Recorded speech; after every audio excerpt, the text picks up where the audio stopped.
Hallo meine lieben Freunde, hier ist wieder Michael Grant mit Klartext. Heute zu dem Thema der 8. Mai 1945. Der Tag war für viele nicht der Tag der Befreiung. Ich habe für meine Buchreihe Adolf Hitler eine Korrektur, die bisher 6 Bände umfasst, mit Hunderten von Zeitzeugen gesprochen. Und viele der Opfer der alliierten Massenmörder haben sich darüber aufgeregt, dass man den 8. Mai als Tag der Befreiung benennt, weil sie wurden keinesfalls befreit. Sie wurden geschunden, vergewaltigt und gefangen genommen. Aber von Anfang an die Ambivalenz und auch die Paradoxie zum 8. Mai in wenigen Sätzen erklärt: Sollte man mehr die deutschen Opfer beklagen oder die Deutschen als Täter herausstellen? Ging es um deutsches Leid oder um deutsche Schuld? In den Augen des Establishments wurde Deutschland vernichtet, aber auch gleichzeitig befreit. Verspürten die Menschen anfangs noch Trauer um den Verlust ihres Heimatlandes, Trauer um die Millionen Toten und Trauer aufgrund der beispiellosen Zerstörungen durch die Alliierten, wandelte sich dieses Narrativ in den 1970er Jahren auch durch den Einfluss linker Kräfte immer mehr zur Selbstgeißelung ab.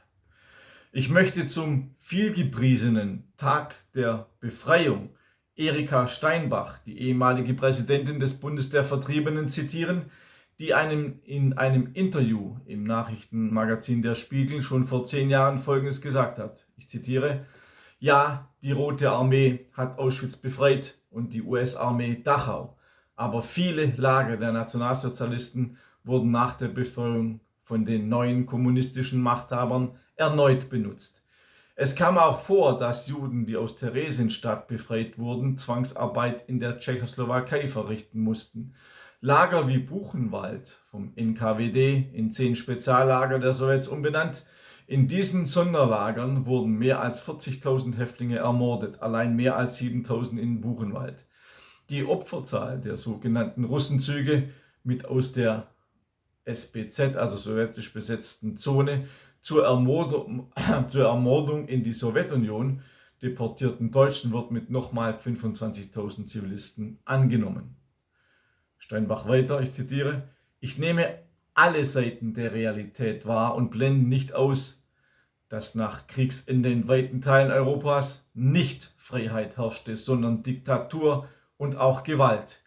Wie erklären Sie deportierten Kindern, Frauen, Männern, dass sie befreit wurden? Oder den Millionen, die vertrieben wurden? Was denken die vielen Frauen, die nach Kriegsende von sowjetischen Soldaten vergewaltigt wurden? Zitat Ende. Genau so ist es. Und so sah die Befreiung nämlich in Wirklichkeit aus. In Osteuropa wurden neue Diktaturen installiert, der sogenannte Eiserne Vorhang. Der Kalte Krieg brach aus.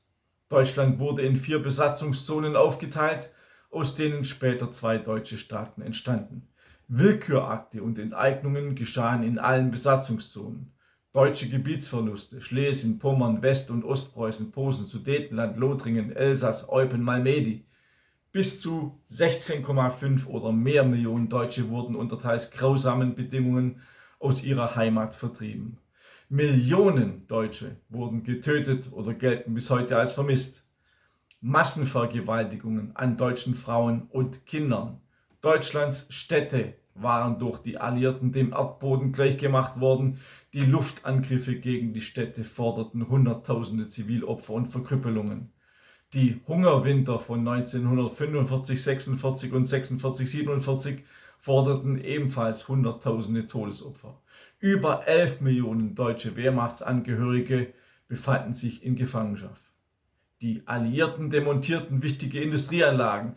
Der Gesamtwert wird für Deutschland auf bis zu 5,4 Milliarden D-Mark, rund 2,7 Milliarden Euro geschätzt.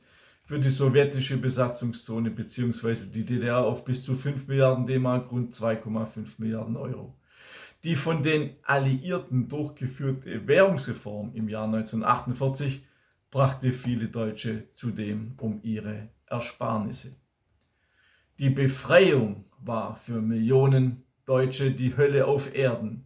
Demütigung, Entrechtung, Hoffnungslosigkeit, Verlust der eigenen Identität und aller traditionellen Werte, Gefangenschaft, Kerker, Folter, Vergewaltigung und Tod. Ein Spottvers der damaligen Zeit lautete, ich zitiere, Willkommen Befreier, ihr nehmt uns Eier, Fleisch und Butter, Vieh und Futter, auch Uhren und Ringe und andere Dinge. Ihr befreit uns von allem, von Kraftwagen, Maschinen, Eisenbahnwagen und Schienen, nehmt ihr euch mit. Von all diesem Schnitt habt ihr uns befreit. Wir weinen vor Freude, wie gut ihr zu uns seid. Wie schlimm war es früher und wie schön ist es heute, ihr wunderbaren Leute. Zitat Ende.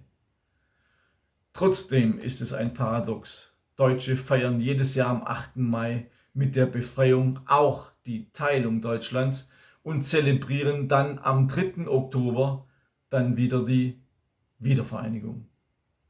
Denkt mal darüber nach, was diese Befreiung für Millionen Deutsche bedeutet hat. Für meine Großeltern war es keine Befreiung. Sie wurden von Ostpreußen brutal vertrieben. Die Hälfte meiner Familie kam um.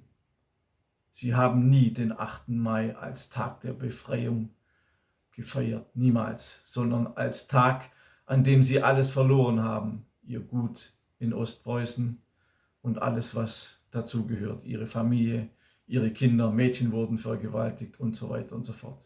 Für sie war es nie ein Tag der Befreiung. Ich habe oft mit ihnen geredet. Auch mein Vater, der als 7-Jähriger auf der Flucht war, an Typhus erkrankte und fast gestorben ist, hat das nicht als Befreiung gesehen. Er kam dann später mit seiner Familie, mit seiner Mutter und seinen 2 Brüdern in ein dänisches Internierungslager und wurde erst Jahre später nach Süddeutschland entlassen. Für meine Familie war es kein Tag der Befreiung und für viele Millionen andere auch nicht. Und das, was die Sesselfurzer heute, ich kann es nicht anders nennen, heute zelebrieren, sind einfach Menschen, die diese Zeit nicht mitgemacht haben. Sie haben diese Zeit nicht mitgemacht. Und leider sind viele unserer Großeltern schon verstorben. Sonst hätte man die wahre Geschichte hören können. Für diese Großeltern, die nicht mehr reden können, die aber grausame Geschichten haben, habe ich dieses Buch geschrieben. Deutschland muss vernichtet werden. Völkermord, Vertreibung und Zersetzung des deutschen Volkes 1914 bis heute. In diesem Buch ist die Vertreibung als eine zentrale als ein zentraler Massenmord enthalten. Auch die Bomben auf Deutschland, der Bombenkrieg, die Folterungen unserer Kriegsgefangenen und so weiter und so fort. Dieses Buch ist ein Gedenken an unsere Großeltern. Sie können nicht mehr reden. Ich habe viele Augenzeugenberichte gesammelt, damit dieses Wissen über die Grausamkeit, die unserem Volk widerfahren ist, unserem Volk, nicht vergessen wird. Ich mache das nicht für mich. Ich mache das für meine Großeltern, stellvertretend für viele Millionen andere.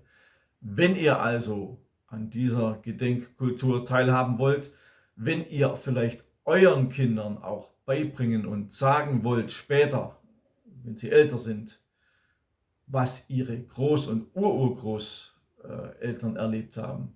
Hier sind die Dokumente, alles belegt, verifiziert, juristisch nicht wegklagbar, wie die alliierten Massenmörder unser Volk vernichtet, gefoltert und geschändet haben. Bitte abonniert mich auch bei Telegram. Dort bin ich täglich, weil ich mache ja nicht mehr jeden Tag ein YouTube-Video, weil ich leider gedrosselt worden bin von YouTube und habe keine große Reichweite mehr. Deshalb ist das für mich nicht mehr machbar, jeden Tag ein Video zu machen, aber ich bin jeden Tag bei Telegram. Die Links sind alle unten angegeben für meine Bücher und Telegram. Und abonniert auch meinen kostenlosen Newsletter auf www.michaelkrant.de.